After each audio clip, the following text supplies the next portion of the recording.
modern aspects of glycemic control and CVD in diabetes.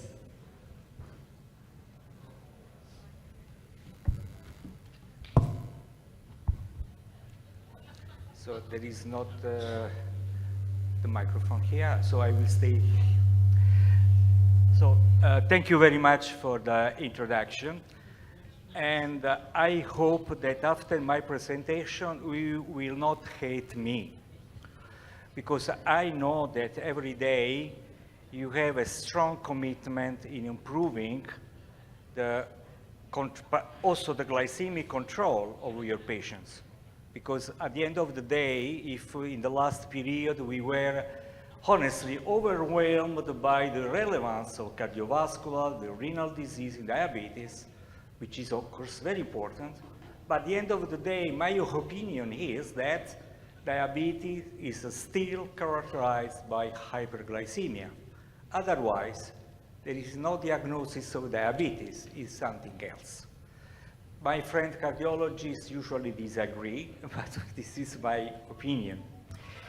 When we speak about hyperglycemia, I'm sorry, the first 3 minutes will be boring because I'm sure that you already know this data, but they will help to introduce the next, which in my opinion can be very relevant in the clinically relevant.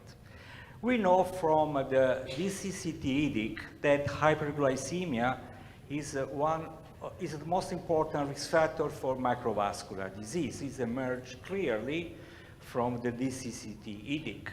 But also in this study, you know that after several years, it was clear that intensively controlling glycemia was accompanied by an improvement of the prognosis of the possibility of developing a cardiovascular disease. So this was, in my opinion, the pure proof that hyperglycemia is a risk factor for cardiovascular disease. Why? Because this population, type 1 diabetes, was very young, no comorbidities, no obesity, so the only risk factor was hyperglycemia. And so this is a model, sorry to say that human being is a research model, sorry for that, but honestly, this is a real model to explore what hyperglycemia is doing in terms of risk factor for microvascular disease, no doubt, retinopathy, neuropathy, but also for cardiovascular disease. Please take in mind this, because later I will come back on this concept. The same was shown in the UKPDS, now in type 2 diabetes. Controlling hyperglycemia intensively can prevent complications, including cardiovascular complications, but in this case, we needed again a lot of time, because only after almost 20 years of follow-up, this was clear. But is a hyperglycemia risk factor also when somebody already had a previous cardiovascular events? You know, 3 trials were designed, the advanced, the ADT, and the Accord, and the results were very confusing. Accord was also suggesting that if you control glycemia, you kill your patient. But this is one of the many meta-analyses published after these 3 trials were out, showing that even in people with a previous cardiovascular event, if you control hyperglycemia, you get some benefit. And at the end of the day, if you are careful, particularly in avoiding hypoglycemia, you do not produce any damage in this population. So, the question now is, all this study were using A1C as a gold standard. You know, if you want a drug to be approved, not only by FDA, not only by EMA, but I think from any health authority in the world, you need to demonstrate that your drug is efficacious in reducing A1C at least of 0.5%. So A1C was our gold standard for many, many years. But, and then I'm back to the story of type 1 diabetes. So if A1C is everything about glycemic control, and you have people with type 1 diabetes being at good control in terms of A1C target all the life, because they do not have comorbidities, what could be the risk for complications related to glycemia? Should be 0 if A1C is the best. But this is not the case. From the Swedish Diabetes Registry that I discussed before, is a huge registry following all the Swedish people. It was clearly demonstrated that even you have a type 1 diabetes, being at a target of A1C for all the life, 6.9%, also still have higher risk for complications, including cardiovascular disease.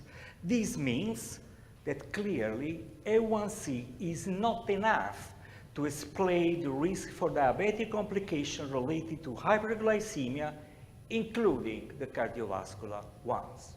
So A1C is very good, but is not enough. You know that several years ago, the concept, we are speaking of almost 20 years ago, the concept that glycemia over in the day is not stable, particularly in diabetes. After the meal, you can have a huge increase according to the meal and the treatment of a postprandial hyperglycemia.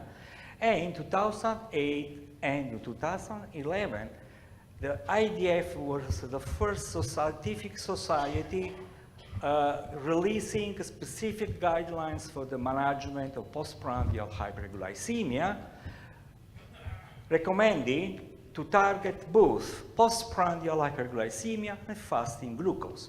You know, today, all the guidelines around the world are recommending even if there are different targets, but they are recommending to target postprandial hyperglycemia. But in your clinical practice, at which timeline are you checking if you are checking PPG? Usually at 2 hours, correct? You check at 2 hours to see if PPG is under control. The story is starting to be different because evidence is suggesting that what happens after 1 hour is even more important, is even more dangerous than what happens after 2 hours. And why? A very, very simple explanation is because higher is glycemia, higher is the damage. At 1 hour after a meal or after an OGTT, usually you have a higher value of glycemia, which occurs will be more dangerous than the value at 2 hours when glycemia should be lower. So the explanation is very simple. The mechanism probably will be the same, oxidative stress, inflammation, and so on. But you know what is the paradox? Is that in clinical practice, many around the world are checking at 2 hours postprandial hyperglycemia, correct? But if you look at the guidelines, no one is already suggesting to check PPG at 1 hour, at 2 hours. All are suggesting, of course, with different targets, to check PPG after an hour and a half, but never at 2 hours. And now IDF is setting a position statement in agreement with the WHO to change the criteria for the diagnosis of diabetes and pre-diabetes, because there is a strong evidence that the value after 1 hour, particularly after an OGTT, is more helpful for an early diagnosis than the value at 2 hours. So in a short time, it's possible that the criteria of a diagnosis of diabetes will change, and we will move from 2 hours to 1 hour OGTT value. Another story is, and trust me, these were data coming from my lab, but you know, more than 20 years ago, when the CGM was something completely new. No, was unknown, was a new device. And we were curious to check, okay, we have 9 people with type 1 diabetes having a very good A1C. Look, 6.7%. I think type 1 is really ideal. Then we put the CGM, and this was the results. I have to admit, we were really astonished to see that somebody that we believe to be in a good control, on the contrary, was a mess, because the glycemia was going up and down over the time. And in 2000,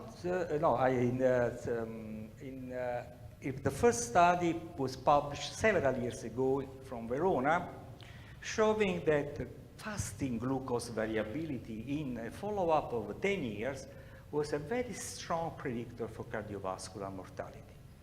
Nothing happened after this publication for almost 20 years, until several epidemiological studies, but particularly the post-hoc analysis of this trial, Advance, Devote, VATT, Emperor, Whole-Heart, Accord, all were able to confirm in these trials that glucose variability is an independent risk factor for cardiovascular and microvascular complications.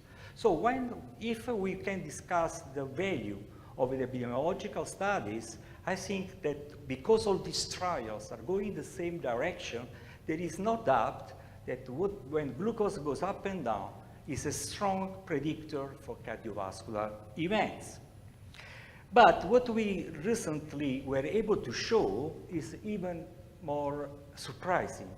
Again, in cooperation with the Swedish Diabetes Registry, we were able to confirm that A1C variability is an independent risk factor you see for almost any kind of cardiovascular complications, but it is particularly dangerous in people at the target of A1C. So it seems a paradox. You have somebody at a good target of A1C, this is higher risk, he has high variability of glycemia. Why? Probably I hope to be able to share with you the possible explanation of this. But take into account that when you have somebody at the good control in A1C, this could be at high risk if the variability of glycemia is high. So good A1C does not mean that the person is safe in such situation. And there are, again, several aspects we were coming out about why currently the glucose variability is defined by a large increase in number of metrics. There are so many, unfortunately, metrics. And then we got this, because we have to separate the short and long-term glucose variability. Long-term means A1C variability in years or months, while short-term is what happens in days, weeks with the CGM. At least for CGM, we have a good target. We have a number, and this consensus suggests that a coefficient of variation between 33 and 36% should be acceptable. And this, if you use a CGM, this comes by the machine. You do not need to calculate. Then you can have an idea of where your patient is going in terms of glucose variability.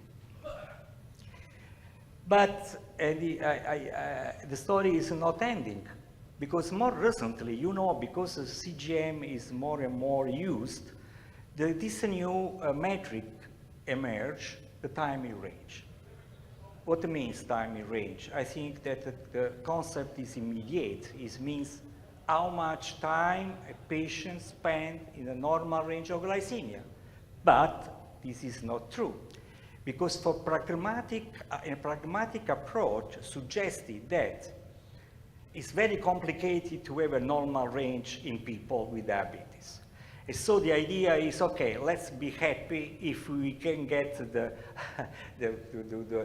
range between 3.9 and 7.8 millimole, which is of course a little bit higher, in order to be acceptable. But at least this is very important because it gives us a matrix which can help to identify who is in acceptable, in poor, on optimal control regarding time in range. Again, well, look on the left side up. You have three patients, with the same A1C, but with a different percent of the time in range. So the idea, again, is that A1C is not enough, because you see here, you can have, according to how much time spent this person in range of glycemia, you can have a poor control even with good A1C, or acceptable or optimal control. So A1C in this case is not helpful at all. Moreover, we get another evidence. CGM is important and is better than nothing. But the optimal way to understand the situation is a CGM. I know that CGM is expensive, is not very common, but where we are going is that in a few, I'm sure in a very few years, will be at the level of a mobile phone. I remember my first mobile in 97, was a big device, very expensive. I was spending on one side, many of you were having the same experience. Now it's cheap, small, and because the CGM is going in a very important direction, because there is a consensus required by FDA, EMA about how to use CGM in clinical trials. There is an ongoing consensus sponsored by ADA, ESD about the use of CGM in type 2 diabetes, not on insulin. And if you want in the discussion, I will clarify this point. And finally, IDF is also working to merge the concept of 1 hour glucose after OGTT with the use of a CGM for the diagnosis of diabetes. So it's a very interesting perspective. There is a very interesting perspective at the horizon, which at the end of the day should cut the cost of the CGM and should be available for many more people around the world. But what is also relevant is that the time in range already is related to the risk of complications, including cardiovascular complications. I think nobody is surprised. Better is the time spent in normal glycemia, less is the risk for complication. This is the concept behind. But when we speak about glucose variability, we do not speak only about the upper part. We speak also about the lower part, meaning hypoglycemia. You know, hypoglycemia is related to glucose variability. Higher is the variability of glycemia, higher is the risk of having hypoglycemia. And we know very well that hypoglycemia by itself is a risk factor for cardiovascular disease. But probably what is less recognized is that hypoglycemia is a risk factor for atherosclerosis. The same pathways activated by hyperglycemia are activated by hypoglycemia. So this is also important to avoid hypoglycemia, not only because it's a very risky situation, but because you influence the development of atherosclerosis. I anticipated that at the end of my presentation, you will hate me, because now we have another challenge. The older people maybe will remind the Shomog effect. You know, it was the first Shovi, because in the past, some were having high glycemia in the morning, and it was not very difficult to explain why. And many were thinking that this was a tale of what was happening during the night, until Shomogi showed that It was not, it was the contrary. People were having hypo, and then the counter-regulatory hormones were increasing glycemia, and in the morning, hyperglycemia was present. What is emerging now is that how risky is this situation? Of course, we believe that this is dangerous because you have hyperglycemia, but the situation is even more complicated. In this study performed in animals and in neurons, so also in cells, in both models, the authors were inducing hypoglycemia, and they recover producing or hyperglycemia or normoglycemia. Let's be honest, if we have somebody in hypo, our first goal is to increase glycemia, even very, very high level of glycemia to counteract the situation. But then show that in such situation, when hyperglycemia is following hypoglycemia, this produces a ischemia reperfusion effect, which is well known to cardiologists. You know, when somebody has an infarct, a myocardial infarct, and you open the coronary artery, everybody in the principle was thinking, oh, this is okay. But very often it's not, because the flux comes suddenly, and bringing a lot of oxygen produces the overgeneration of free radicals. And this happens when you produce an hyperglycemia after hypoglycemia. And this has been confirmed very recently in terms of damage at the level of the hippocampus. You see the same. The problem is that this is not true only for animals or cells, but also for humans. In this experiment, we produced hypoglycemia in normal and type 1 diabetes, and we rescue with the normoglycemia or hyperglycemia, and just look at the endothelial function. After hypoglycemia, there is an appearance of endothelial dysfunction. This was already known. But when you go in hyper, look, even the situation is even worse. And when you rescue with the normoglycemia, the situation is good. So in clinical practice, this means that when you have a hypo, you have to try to rescue producing a normoglycemia and not hyperglycemia.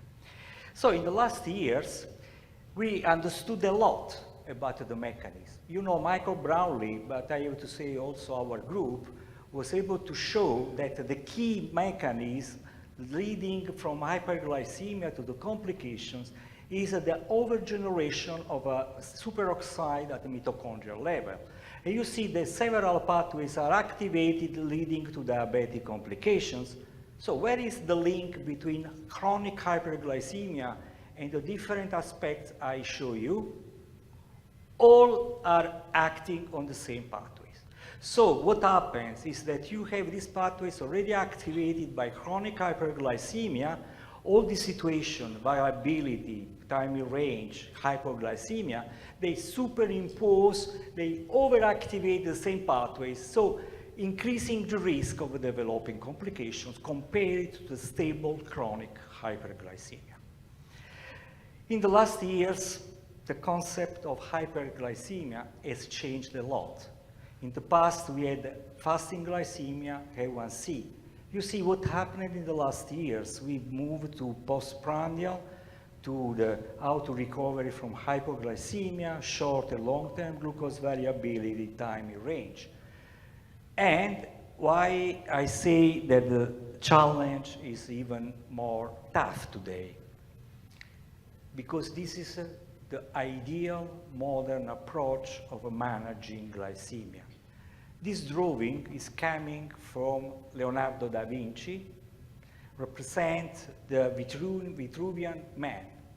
Vitruvian man identified the perfect measurements.